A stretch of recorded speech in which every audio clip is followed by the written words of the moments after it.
నమస్తే అండి, నేను మీ కాపిల్ల నరేష్. మీరు చూస్తున్నారు యుగురం టీవీ యూట్యూబ్ ఛానల్. ఫ్రెండ్స్, గ్రూప్స్కు సంబంధించినటువంటి బీసీ స్టడీ సర్కిల్ కోర్సుకు ఆన్లైన్ అప్లికేషన్ లింక్ ఓపెన్ అయిందండి. మనం మొన్న తెలుసుకున్నాం బీసీ స్టడీ సర్కిల్లో గ్రూప్ 1, గ్రూప్ 2, గ్రూప్ 3, గ్రూప్ 4 100 రోజుల కోచింగ్ ప్రోగ్రామ్తో పాటు ఫ్రీగా పుస్తకాలు ఇస్తారన్న విషయాన్ని మనం తెలుసుకున్నాం కదా. సో అది అప్లై చేసుకున్నటువంటి విధానాన్ని ఈ వీడియోలో చూద్దాం. ఆల్రెడీ అప్లికేషన్స్ అనేవి నిన్నటి నుంచే స్టార్ట్ అయినాయి. 20వ తారీఖు లాస్ట్ డేటు. డిగ్రీ పూర్తి చేసి గ్రూప్స్కు ప్రిపేర్ అవుతున్నటువంటి అందరికీ కూడా ఇది మంచి శుభ పరిణామం. క్లాసెస్తో పాటు మెటీరియల్ కూడా వాళ్ళే అందజేస్తారు కాబట్టి ఈ అవకాశాన్ని ఖచ్చితంగా సద్వినియోగం చేసుకోండి. మీ మిత్రులకు షేర్ చేయండి. అప్లికేషన్ చేసే విధానం అంతా కూడా నేను ఈ వీడియోలో ఎక్స్ప్లెయిన్ చేస్తా. స్టెప్ బై స్టెప్ ఫస్ట్ నుంచి చివరి వరకు ఏమేమి అవసరం, ఎలా అప్లై చేయాలన్నది వితిన్ 5 minutesలోనే మీరు మీ మొబైల్ ద్వారా మీ ఇంటి దగ్గరే ఉండి కూర్చున్న దగ్గర నుంచి అప్లికేషన్ చేసుకునే విధంగా ఎక్స్ప్లెయిన్ చేస్తా. సో ఒకసారి చూడండి. ఇక్కడ బీసీ స్టడీ సర్కిల్ వెబ్సైట్ ఇది. ఈ వెబ్సైట్ లింక్ ఇస్తా. డైరెక్ట్ అప్లై చేసుకున్నటువంటి లింక్ కూడా ఇస్తా.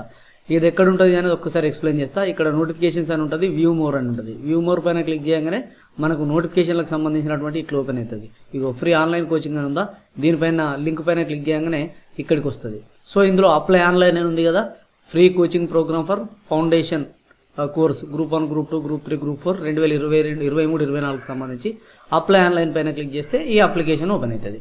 సో ఈ అప్లికేషన్ లింక్ను నేను డైరెక్ట్ ఇస్తా, మీరు ఇవన్నీ క్లిక్ చేయాల్సిన అవసరం కూడా లేదు. So name of the candidate దగ్గర మీ నేమ్ రాయండి. Name of the candidate with surname. మీ సర్నేమ్తో పాటు రాయండి. నా పేరు ఫర్ ఎగ్జాంపుల్ ఇట్లా రాస్తా, కాపిల్ల నరేష్.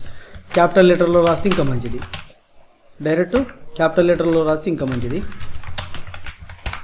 ఇలా. అండ్ మీ జెండర్ సెలెక్ట్ చేసుకోండి.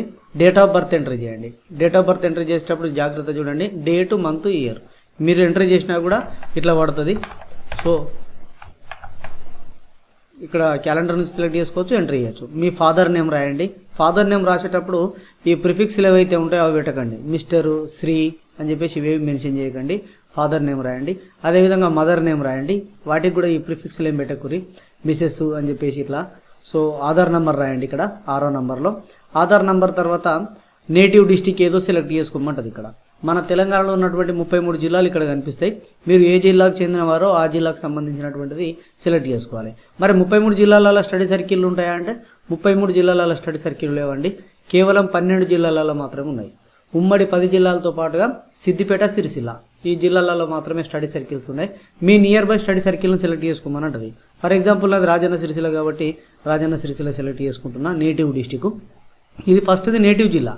సో మొబైల్ నెంబర్ అడుగుతుంది, మీ మొబైల్ నెంబర్ ఎంటర్ చేయండి. మెయిల్ ఐడి అడుగుతుంది, మెయిల్ ఐడి ఎంటర్ చేయండి. ఇవి రెండు మాత్రం ఖచ్చితంగా వ్యాలిడీ చేయండి, ఎందుకంటే మీకు మెసేజ్ ద్వారా, మెయిల్ ద్వారా మిగతా వివరాలను తెలియజేస్తారు. ఇక మీరు ఫిజికల్ హ్యాండిక్యాప్డ్ అయింది అనుకోండి, ఎస్ అని పెట్టండి, కాకపోతే నో అని పెట్టండి. ఇక్కడ మీరు అర్ఫన్ అయితే ఎస్ అని, లేకపోతే నో అని పెట్టండి. అండ్ క్యాస్ట్ కేటగిరీ మీరు ఏ క్యాస్ట్కి సంబంధించిన వాళ్ళు ఇక్కడ సెలెక్ట్ చేసుకోమంటుంది. బీసీఏ, బీసీబీ, బీసీడీ ఇక్కడ మీరు చూడొచ్చు. ఎస్సీలకు, ఎస్టీలకు కూడా నోటిఫికేషన్లో ఇచ్చిండు. ఎస్సీ, ఎస్టీలకు మిగతాటువంటి వాళ్ళకు కూడా సీట్లు ఇస్తామని చెప్పేసి నోటిఫికేషన్లో మెన్షన్ చేసిండు, కానీ అప్లై చేసుకునేటప్పుడు మాత్రం ఇక్కడ అవకాశం లేదు. సో ఇక్కడ మీరు బీసీఏనా, బీనా, డియా సెలెక్ట్ చేసుకొని బీసీలకు మాత్రమే ఉన్నది కాబట్టి అక్కడ సబ్ క్యాస్ట్ను సెలెక్ట్ చేసుకోవాల్సిన అవసరం ఉంటుంది ఇక్కడ. సో మీ క్యాస్ట్, మీ సబ్ క్యాస్ట్ ఏది వస్తుంది చూడండి. ఒకవేళ తెలియకపోతే మీరు గూగుల్ చేస్తే గూగుల్లో తెలిసిపోతుంది మీరు ఏ క్యాస్ట్కి వస్తారని. లేదంటే మీ క్యాస్ట్ సర్టిఫికేట్ పైన ఉంటుంది కోడ్, ఆ క్యాస్ట్ సర్టిఫికేట్ పైన ఉన్నటువంటి కోడ్ను ఎంటర్ చేయండి. ఎందుకంటే క్యాస్ట్ సర్టిఫికేట్ ఖచ్చితంగా ఇక్కడ ఉండాలి, మీరు అప్లోడ్ చేయాలి కూడా. క్యాస్ట్ సర్టిఫికేట్ చూసి ఇక్కడ దానికి సంబంధించినటువంటి కోడ్ను సెలెక్ట్ చేసుకోండి. ఇక్కడ యాన్యువల్ ఇన్కమ్ అని అడుగుతుంది. మీకు ఇన్కమ్ సర్టిఫికేట్ అనేది ఉండాలి. ఇన్కమ్ సర్టిఫికేట్ ప్రకారమే ఇక్కడ యాన్యువల్ ఇన్కమ్ వేయాలి. సో ఇన్కమ్ సర్టిఫికేట్ లేకపోతే తీసుకోండి. 2023, 24 సంబంధించినటువంటి ఇన్కమ్ ఇక్కడ వేయాలి.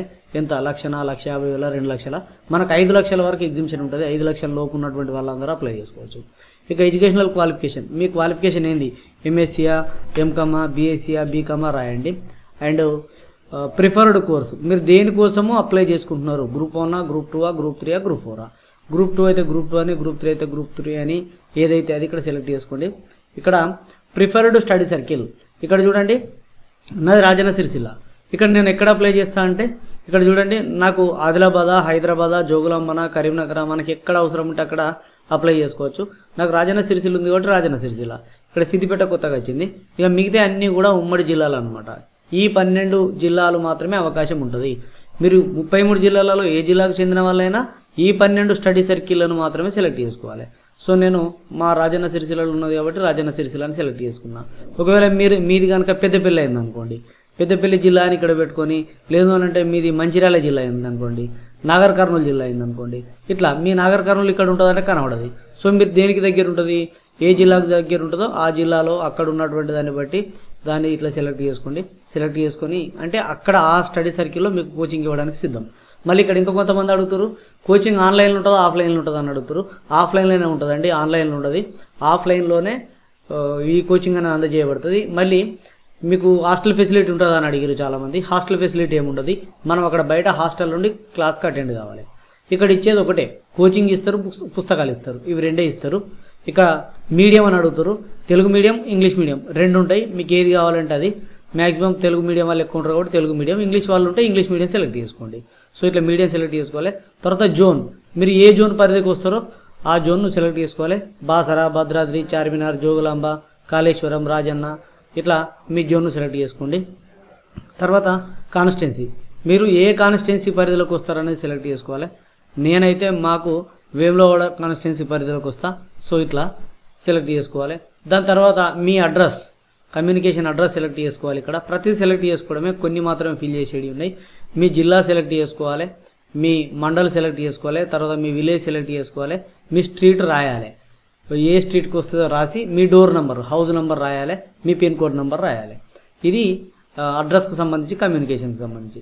ఇక అకాడమిక్ డీటెయిల్స్ దాంట్లో మీ 10th క్లాస్, ఇంటర్, డిగ్రీ ఈ మూడింటికి సంబంధించి 10th ఏ ఇయర్లో కంప్లీట్ చేసిరు, ఆ ఇయర్లో కంప్లీట్ చేసినప్పుడు టోటల్ మార్కులు ఎంఏఎక్స్ అంటే మ్యాక్సిమం మార్క్స్ అనమాట. ఇది ఫస్ట్ది. అంటే 10thలో ఎన్ని మార్కులు ఉంటాయి అంటే 600 మార్కులు ఉంటాయి. ఈ విధంగా 600కు మీకు ఎన్ని వచ్చినాయి అనేది ఇక్కడ రాయాలి. ఆటోమేటిక్గా పర్సెంటేజ్ అనేది వచ్చేస్తుంది. అది ఇన్స్టిట్యూషన్ పేరు, name of the board. 10th class అంటే ఎస్ఎస్సి బోర్డు ఉంటుంది. ఇక ఇంటర్మీడియట్ ఎప్పుడు కంప్లీట్ చేసిరు అనేది రాయాలి. ఇంటర్మీడియట్ కంప్లీట్ చేసిన సంవత్సరంలో మ్యాక్సిమం మార్క్స్ అని, ఇంటర్మీడియట్లో 1000 మార్కులు ఉంటాయి ఇట్లా. ఇక డిగ్రీ 3 years, మీ డిగ్రీలో ఎప్పుడు కంప్లీట్ చేసారు, ఆ డిగ్రీ కంప్లీట్ చేసినప్పుడు దాంట్లో మార్కులు ఎన్ని అనేది రాయాలి. రాసి మీకు ఎన్ని వచ్చినాయి అనేది ఇక్కడ రాసి ఆ డిగ్రీకి సంబంధించినటువంటి university, intermediate university, intermediate institute, intermediate university ఉండదు, బోర్డు ఉంటుంది, బోర్డ్ ఆఫ్ ఇంటర్మీడియట్ ఎడ్యుకేషన్ అని ఉంటుంది. ఇదేమో ఎస్ఎస్సీదేమో బోర్డ్ ఆఫ్ సెకండరీ ఎడ్యుకేషన్. ఇక ఇదేమో డిగ్రీదేమో యూనివర్సిటీ ఉంటుంది, కాకతీయ, లేదంటే ఉస్మానియా, శాతవాహన, తెలంగాణ, ఇట్లా యూనివర్సిటీలు ఉంటాయి, అవి రాయండి. తర్వాత 22వ కాలం చూడండి, రెగ్యులర్ స్టూడెంటా అని చెప్పేసి అడుగుతుంది. రెగ్యులర్ స్టూడెంట్ అంటే ఎస్ అని, లేకపోతే నో అని రాయండి. ఎస్ అని పెట్టుకుంటే నాట్ ఎలిజిబుల్ అనుకుంటా నాకు తెలిసి. సో ఖచ్చితంగా నో అనే ఉండాలి, నో అనే పెట్టుకునేలాగా చూసుకోండి. ఇక ఇది కూడా నో అనే ఉండని. తర్వాత 24వ చూడండి, ఇక్కడ పూర్తిగా సర్టిఫికెట్లు అనేవి అప్లోడ్ చేయడానికి అయితే అవకాశం ఇచ్చారు. అప్లోడ్ చేసేటువంటి సర్టిఫికెట్లు అన్నీ కూడా జేపీజీలనే ఉండాలి, అంటే ఫోటో ఫార్మాట్లోనే ఉండాలి, వేరే ఫార్మాట్లను అయితే ఉండదు.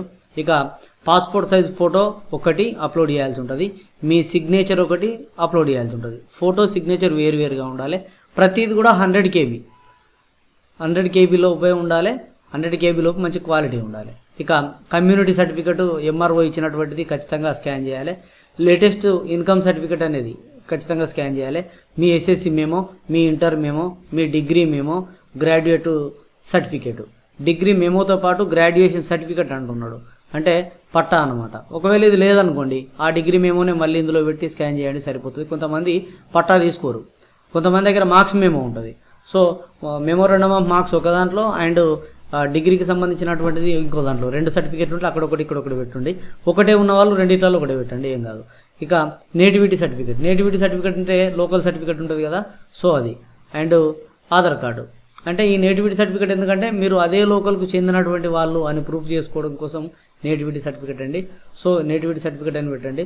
అండ్ ఆధార్ కార్డు ఇక్కడ స్కాన్ చేయాల్సి ఉంటుంది.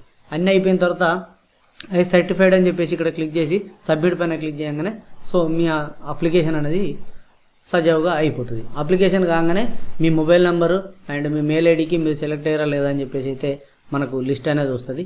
సో ఇదంతా మరి ఎట్లా తెలుసుకోవాలి మేము సెలెక్ట్ అయినది కాంది అని చెప్పేసి మనకు నోటిఫికేషన్కి సంబంధించిన దాంట్లో ఇచ్చిండు. మీరు ఇక్కడ చూడొచ్చు, నోటిఫికేషన్లో క్లియర్గా డేట్స్ కూడా ఇచ్చిండు. మనకు 22వ తారీఖు రోజు సెలెక్టెడ్ క్యాండిడేట్ లిస్ట్ పెడతారట. సో లిస్ట్ పెట్టినప్పుడు మనకి వెబ్సైట్ ద్వారా కానీ, లేదంటే మీరు ఏ స్టడీ సర్కిల్కి అయితే అప్లై చేసుకుంటున్నారో ఆ స్టడీ సర్కిల్కి సంబంధించిన దాంట్లో కానీ మీకు పేస్ట్ చేస్తారు. కాబట్టి ఈ విషయాలపైన అప్డేటెడ్గా ఉండాలంటే ఎప్పుడెప్పుడు ఏం జరుగుతుంది, ఎప్పుడు వస్తున్నాయి అని చెప్పేసి నేను అలర్ట్ చేస్తూ ఉంటాను. మన ఛానల్ సబ్స్క్రైబ్ చేసుకుని పక్కన ఉండేటువంటి బెల్ బటన్ క్లిక్ చేయండి. సో ఇది బీసీ స్టడీ సర్కిల్లో అప్లికేషన్ చేసుకున్నటువంటి ప్రాసెస్. చాలా సింపులే, మీరు అంత గ్రాడ్యుయేట్సే, జస్ట్ ప్రాసెస్ తెలుస్తుంది, సరిపోతుంది, మీరు ఎట్లాగా అప్లై చేసేసుకుంటారు. ఈ వీడియోను మీ మిత్రులకు షేర్ చేయండి. ఇలాంటి అప్డేట్స్ కోసం మన ఛానల్ సబ్స్క్రైబ్ చేసుకోండి, పక్కన ఉండేటువంటి బెల్ బటన్ క్లిక్ చేయండి. సదా విద్యాసేవలో ఈగురం TV YouTube channel. Thank you everyone.